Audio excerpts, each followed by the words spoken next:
রাজ্য সরকারের SC welfare দপ্তরের তরফ থেকে স্কিল ডেভেলপমেন্টের উপর গুয়াহাটিতে বহু ছাত্রছাত্রীদের ট্রেনিং প্রদান করা হয়। মঙ্গলবার আগরতলা স্থিত এসসি ওয়েলফেয়ার দপ্তরে সমস্ত ট্রেনিং প্রাপ্ত ছাত্রছাত্রীদের সার্টিফিকেট প্রদান করা হয়।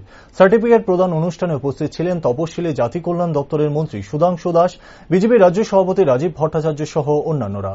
বক্তব্য রাখতে গিয়ে মন্ত্রী সুধাংশু দাস বলেন, বর্তমান সরকারের মূল উদ্দেশ্য হচ্ছে প্রতিভাশালী যুবক যুবতীদের জন্য কাজ করা, অর্থাৎ প্রতিভাশালী যুবক যুবতীরা তাদের মেধা অনুযায়ী চাকরি করবে। সুতরাং কোন রকম দলবাজি করে চাকরি আদায়ের জন্য বর্তমান সরকার একেবারে বদ্ধপরিকর বা পক্ষপাতিত্ব অগ্রসর নয়। এমনকি যাদের কাছে হয়তোবা সার্টিফিকেট আছে কিন্তু গুণগত মান নেই, সেই মর্মে তার সার্টিফিকেটে কোনো গুরুত্বই থাকবে না। তার পাশাপাশি তিনি আরো বলেন, সবাই হয়তো পড়াশোনার ক্ষেত্রে অনেক উচ্চশিক্ষিত হতে পারে, কিন্তু সবার মধ্যে যে গুণগত মান একই থাকবে তার কোনো মানে হয় না।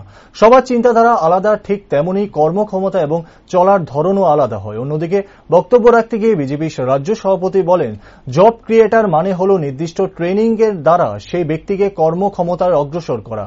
এমনকি প্রধানমন্ত্রী নরেন্দ্র মোদীর দ্বারা দেশের ক্ষুদ্র থেকে ক্ষুদ্রতম ব্যক্তির জন্য স্টার্ট আপ ইন্ডিয়া এবং মেকিং ইন্ডিয়ার মতো বহু স্টার্ট আপের সূচনা হয়েছে। মাথায় রাখতে হবে, বর্তমান সরকার যে পরিস্থিতিতে কাজ করছে, এই সরকারের উদ্দেশ্য হচ্ছে আমরা কোয়ালিটিকে আমরা অর্ডার করব। আপনার কাছে কোয়ালিটি আছে, এবিলিটি আছে, then you will get this opportunity. যাদের কাছে কোয়ালিটি এবিলিটি হয়তো নেই, কিন্তু সে হয়তো তার কাছে একটা সার্টিফিকেট আছে, so through certificate you may not be get this opportunity.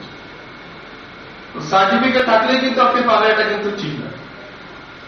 আর এখানে আমরা যেবার যারা বসে আছি, সবার জন্য কিন্তু সব প্রফেশন না, প্রত্যেকটা মানুষের আলাদা আলাদা প্রফেশন। আমি হয়তো যখন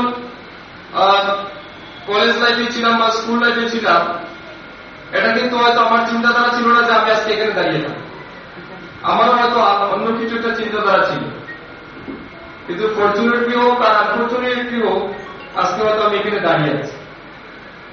সিমিলারলি একটা ক্লাসরুমে যখন 50টা স্টুডেন্ট থাকে, বিগিনিং এ তাদের অ্যাম্বিশন কিংবা ইন্টেনশন এক থাকলেও পরবর্তী সময় কিন্তু তারা সেখান থেকে অনেক দূর বিভিন্ন জায়গায় বিভিন্ন জন চলে যায়। এখানে দেখতে হবে, আমি যে জীবনে সফল হব, আমার ডেডিকেশন কি আছে, আমি কতটুকু ডেডিকেটেড আমার নিজের প্রতি।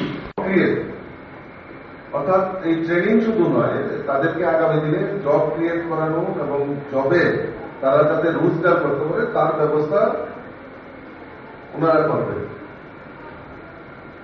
এবং এটা ঠিক আমাদের যে এখন সবচেয়ে বড় জিনিস যেটা, সেটা হলো আমাদের